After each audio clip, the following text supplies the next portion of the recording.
മിശിഹായിൽ പ്രിയമുള്ള സഹോദരി സഹോദരന്മാരെ, പ്രിയമക്കളെ, ഇന്നേ ദിവസം മർക്കോസ് അറിയിച്ച കർത്താവ് മിശിഹായുടെ പരിശുദ്ധ സുവിശേഷം 2-ാം അധ്യായം 25-ാമത്തെ വാക്യം. Saint marks gospel chapter 2:25. അവൻ ചോദിച്ചു, ദാവീദ് വനിതന്മാരും കൈവശം ഒന്നുമില്ലാതെ വിശന്നു വലഞ്ഞപ്പോൾ എന്ത് ചെയ്തുവെന്ന് നിങ്ങൾ വായിച്ചിട്ടില്ലേ? സത്യം എന്താണെന്ന് അറിയാമെങ്കിലും ആരെയും മുഷിപ്പിക്കുവാൻ ഇഷ്ടപ്പെടാത്തതിനാൽ തുറന്നു പറയാതിരിക്കുന്ന ക്രിസ്ത്യാനികളുണ്ട്. അത് ശരിയല്ല. നാം അറിയുന്ന സത്യം തുറന്നു പറയാൻ മടിക്കരുത്. തക്ക സമയത്ത് പറയുന്ന മറുപടി വെള്ളിത്താലത്തിൽ പൊന്നാരങ്ങ പോലെ. ഒരു സാബത്ത് ദിവസം ഗോതമ്പ് വയലിലൂടെ നടന്നു പോയപ്പോൾ ഈശോയുടെ ശിഷ്യന്മാർ കതിർ പറിച്ച് തിരുമ്മി തിന്നു.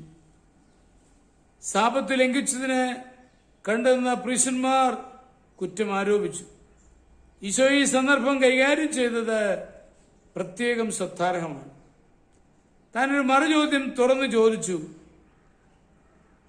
അവ നിങ്ങളുടെ ആരാധ്യപുരുഷനായ ദാവീദ് രാജാവ് ന്യായ പ്രമാണ നിബന്ധനകൾക്ക് വിപരീതമായി ദേവാലയത്തിലെ കാഴ്ചയപ്പം എടുത്ത് ഭക്ഷിച്ചുവെങ്കിലും കുറ്റം ആരോപിക്കപ്പെട്ടില്ലല്ലോ. ചോദ്യകർത്താക്കൾ ലജ്ജിതരായിപ്പോയി.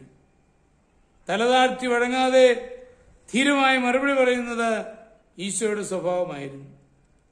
ക്രിസ്ത്യാനി ഭയപ്പെടാതെ തുറന്നു പറയുന്നവനാണ്.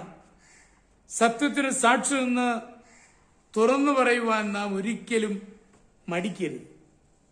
കൈകാലുകൾ നിയമാനുസൃതം കഴുകാതെ പന്തിഭോജനത്തിൽ ഒരുങ്ങിയ ഈശോയെയും ശിഷ്യന്മാരെയും കുറ്റപ്പെടുത്തിയ യഹൂദരോട് മറുപടിയായി ഖുർബാൻ എന്ന വാക്കുച്ചരിച്ച ശേഷം മാതാപിതാക്കളുടെ ഉത്തരവാദിത്വം അവഗണിക്കുന്നത് ഏറെ ഹീനമാണെന്ന് ഈശോ തുറന്നു പറഞ്ഞു.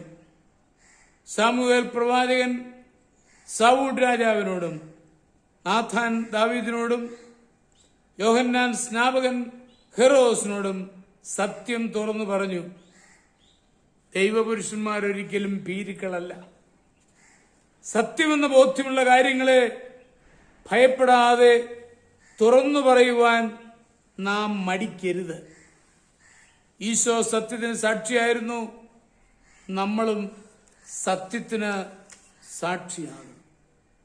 നമ്മുടെ കർത്താവ് ഈശോ മിശിഹായുടെ കൃപയും പിതാവായ ദൈവത്തിന്റെ സ്നേഹവും പരിശുദ്ധാത്മാവിന്റെ സഹവാസവും നിങ്ങളോടുകൂടി ഉണ്ടായിരിക്കട്ടെ, എപ്പോഴും എപ്പോഴും എന്നേക്കും. ആമേൻ.